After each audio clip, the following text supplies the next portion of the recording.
रात के अंधेरे में, जब पूरी दुनिया सो रही थी, वो जाग रही थी। उसकी सूनी आंखें गाड़ी के शीशों पर टिकी थीं, उसकी पिघलती हुई खाल से सड़ांध उठ रही थी और उसकी बेजान मुस्कान धीरे धीरे चौड़ी हो रही थी। दरवाजा मत खोलना, जो भी हो पीछे मत देखना, वरना वो तुम्हें भी ले जाएगी। लेकिन अगर मैं पहले ही पीछे देख चुका हूं तो। यह कहानी का नाम है मौत की सुरंग, जहां परछाइयां जिंदा होती हैं। साल 1998। हिमाचल प्रदेश के घने जंगलों के बीच से एक पुरानी सड़क गुजरती थी। यह सड़क एक डरावनी सुरंग से होकर जाती थी, जिसे लोग मौत की सुरंग कहते थे। कहा जाता था कि जो भी उस सुरंग से रात के समय गुजरता, वो या तो मर जाता या फिर पागल होकर लौटता।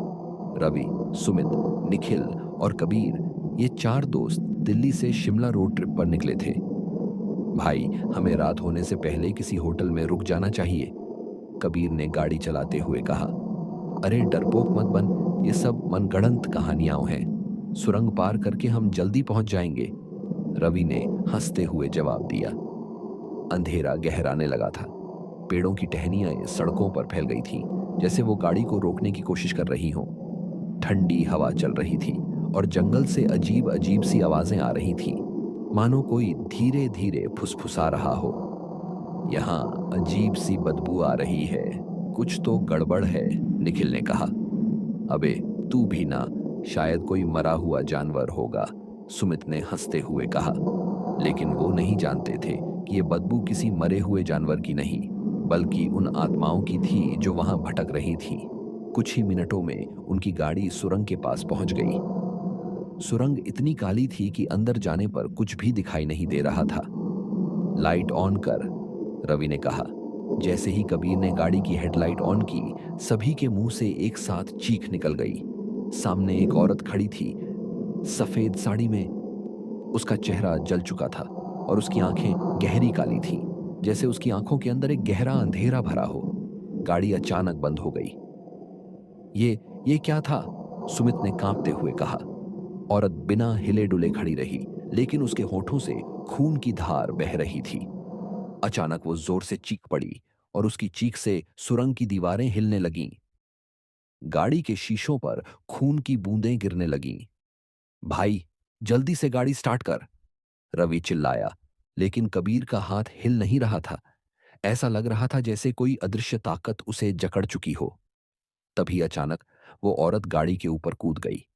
गाड़ी जोर से हिलने लगी। हर कोई चीख रहा था। लेकिन तभी गाड़ी का दरवाजा अपने आप खुल गया और सुमित को किसी ने बाहर खींच लिया। सुमित! सुमित! निखिल चिल्लाया, लेकिन सुमित का कोई अता पता नहीं था। चारों तरफ गहरा अंधेरा था। सिर्फ उनकी तेज सांसें सुनाई दे रही थीं। तभी अचानक सामने की दीवार पर एक अजीब चीज दिखाई दी।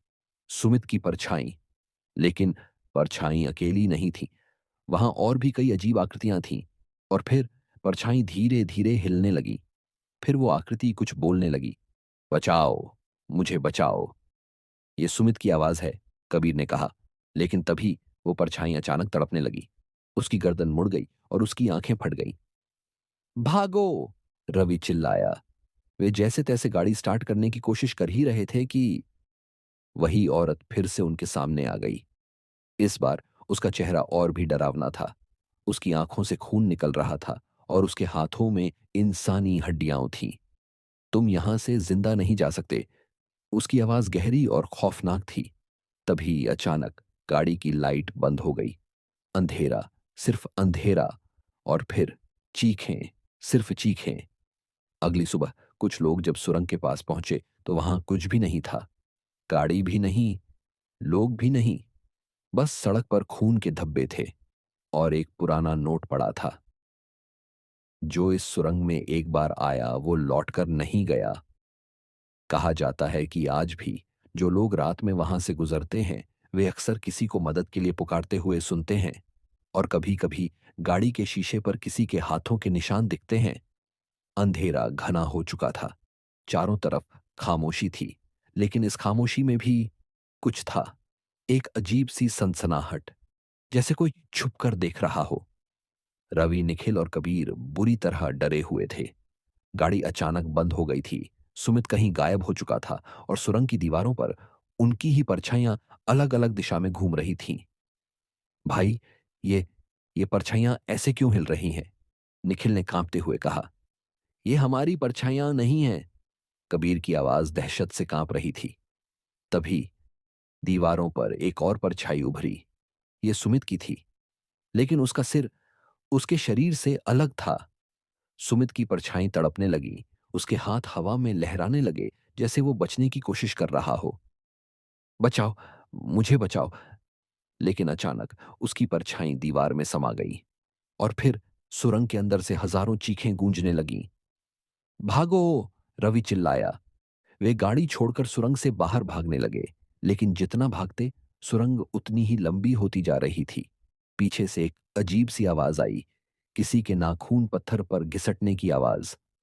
जब निखिल ने पीछे मुड़कर देखा, तो उसका दिल बैठ गया। वो औरत अब घुटनों के बल चल रही थी और उसके लंबे नाखून जमीन पर घसीट रहे थे। उसके चेहरे से सड़ा गला मांस लटक रहा था और उसकी आंखों से काले कीड़े निकल रहे थे। बचाओ, कोई तो बचाओ! कबीर रोने लगा। लेकिन तभी एक अजीब चीज हुई। सामने से सुमित चला आ रहा था। सुमित! रवि ने चौंक कर कहा। सुमित मुस्कुरा रहा था, लेकिन उसकी मुस्कान अजीब थी। कहाँ चले गए थे तू? निखिल ने डरते हुए पूछा। मैं इस सुरंग का हिस्सा बन चुका हूं। सुमित की आवाज धीरे धीरे बदलने लगी और फिर उसका जबड़ा नीचे गिर पड़ा। सुमित की खोपड़ी के अंदर से सैकड़ों कीड़े और मकड़ियां बाहर निकलने लगीं। उसकी आंखों की जगह अब खाली गड्ढे थे, जिनसे काला खून बह रहा था। तुम सब यहां से जिंदा नहीं जाओगे। सुमित की आवाज एक डरावनी गूंज में बदल गई। तभी अचानक सुरंग की दीवारें हिलने लगीं और उनसे हजारों कंकाल बाहर निकल आए। अब सब कुछ घूमने लगा। चीखें, खून, औरत के सड़े गले हाथ। तुम लोग अब हमारे हो। सुबह के वक्त कुछ लोग जब सुरंग के पास आए तो वहां उन्हें सिर्फ एक गाड़ी मिली। गाड़ी में कोई नहीं था, लेकिन स्टीयरिंग पर खून के धब्बे थे। और सबसे खौफनाक चीज, सुरंग की दीवारों पर 4 नई परछाइयां जुड़ चुकी थीं। आज भी जो कोई उस सुरंग में जाता है, उसकी परछाई वहीं रह जाती है और वो कभी वापस नहीं आता। हिमाचल के उसी डरावने जंगल में एक नई कार सुरंग के करीब आकर रुकी। भाई, ये रास्ता सही नहीं लग रहा, रोहन ने घबरा कर कहा। अरे, ये सब फालतू की बातें हैं। भूत वूत कुछ नहीं होता, सौरभ ने मुस्कुराते हुए कहा। उनके साथ प्रियंका और दीक्षा भी थी। चारों दोस्त मनाली घूमने निकले थे, लेकिन गूगल मैप्स ने उन्हें इस सुनसान रास्ते पर ला दिया था। सुरंग के अंदर घना अंधेरा था। ऐसा लग रहा था जैसे अंधेरा जिंदा हो और उन्हें देख रहा हो।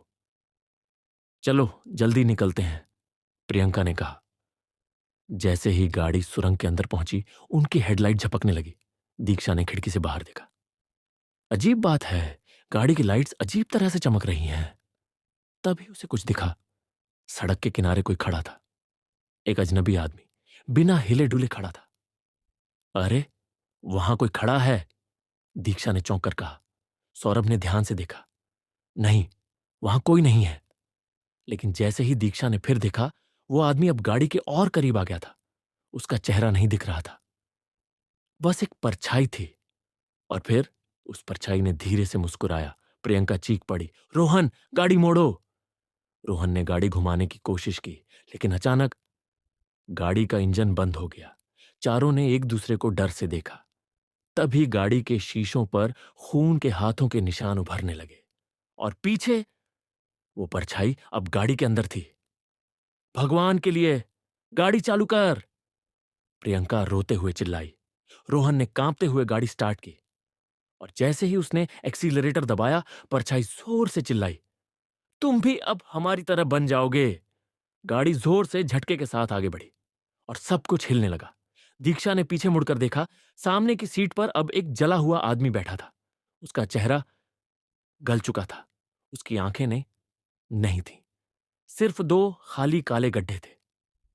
तुम लोग यहां से जिंदा नहीं जाओगे। और फिर गाड़ी सुरंग से बाहर निकली, लेकिन गाड़ी में अब कोई नहीं था, सिर्फ खून से सनी हुई सीटें थीं। और एक टूटी हुई घड़ी जो 3:30 पर रुकी थी। और सबसे डरावनी बात, सुरंग की दीवार पर 4 नई परछाइयां जुड़ चुकी थीं। सुरंग की दीवारों पर अब 8 परछाइयां थीं, 4 पुरानी और 4 नई। लेकिन कहानी यहीं खत्म नहीं हुई। ठीक 7 दिन बाद हिमाचल पुलिस को खबर मिली कि एक और गाड़ी सुरंग के पास लावारिस खड़ी है। गाड़ी के दरवाजे खुले थे, लेकिन अंदर कोई नहीं था। सिपाही अर्जुन और इंस्पेक्टर राघव मौके पर पहुंचे। ये जगह अजीब है, अर्जुन ने चारों ओर देखते हुए कहा। राघव ने गाड़ी की सीट पर पड़े एक मोबाइल को उठाया। स्क्रीन टूटी हुई थी, लेकिन कैमरा रिकॉर्डिंग चालू थी। जब उन्होंने वीडियो चलाया तो उनकी रूह कांप गई। वीडियो में रोहन, प्रियंका, सौरभ और दीक्षा गाड़ी में बैठे दिख रहे थे। गाड़ी जल्दी निकाल, प्रियंका घबराकर चिल्ला रही थी। तभी पीछे की सीट पर कोई बैठा हुआ दिखा, एक काला साया जिसका चेहरा धीरे धीरे निखिल में बदल रहा था। ये निखिल कौन है? अर्जुन ने हैरानी से पूछा। राघव के हाथों से मोबाइल गिर पड़ा। निखिल तो पिछले हादसे में गायब हुआ लड़का था। तभी हवा तेज चलने लगी। अचानक गाड़ी का रेडियो अपने आप ऑन हो गया और उसमें से धीमी धीमी फुसफुसाहट आने लगी। तुम लोग यहां से चले जाओ, नहीं तो तुम भी हमारी तरह बन जाओगे। राघव और अर्जुन एक दूसरे को देखकर सिहर उठे। हम चलें यहां से, अर्जुन बोला। लेकिन तभी गाड़ी के शीशे पर अचानक खून से एक नाम लिखा उभर आया। राघव सर, यह आपका नाम है, अर्जुन ने कांपते हुए कहा। राघव का गला सूख गया। यहां से निकलो, अभी के अभी। दोनों तेजी से गाड़ी में बैठे और वहां से निकल गए। लेकिन जैसे ही उनकी गाड़ी हाईवे पर पहुंची, राघव के मोबाइल पर एक मैसेज आया। अब तुम बच नहीं सकते। फोन की स्क्रीन पर किसी की परछाई दिखाई दी। राघव ने घबराकर पीछे देखा, लेकिन वहां कोई नहीं था। और तभी गाड़ी का एक्सीलरेटर अपने आप दब गया और दोनों की जोरदार चीखें सुनाई दी। अगले दिन हिमाचल पुलिस को सुरंग के पास एक और लावारिस गाड़ी मिली। इस बार गाड़ी के शीशों पर 2 नए नाम लिखे थे। राघव और अर्जुन सुरंग की दीवार पर अब 10 परछाइयां होती और उनकी संख्या हर 7 दिनों में बढ़ रही थी। कहानी खत्म नहीं हुई, ये बस शुरुआत है। अगर तुम्हें लगा कि यह सिर्फ एक कहानी थी, तो अभी अपनी खिड़की के पर्दे हटाकर देखो। हो सकता है कोई पहले से तुम्हें देख रहा हो। अगर तुम्हारा दिल धड़कना भूल गया, अगर तुम्हें भी लगा कि कमरे में कोई और भी मौजूद है, तो तुरंत वीडियो को लाइक करो और चैनल को सब्सक्राइब करो। वरना अगली बार जब तुम आईने में देखोगे, तुम्हारा एक्स मुस्कुराएगा, लेकिन तुम नहीं। और अगर तुम सच में बहादुर हो, अगर तुम्हें लगता है कि अंधेरे से डर नहीं लगता, तो कमेंट में लिखो, मुझे और डराओ। लेकिन याद रखना, कुछ डर ऐसे होते हैं जो एक बार तुम्हारे पीछे पड़ जाएं, तो कभी पीछा नहीं छोड़ते।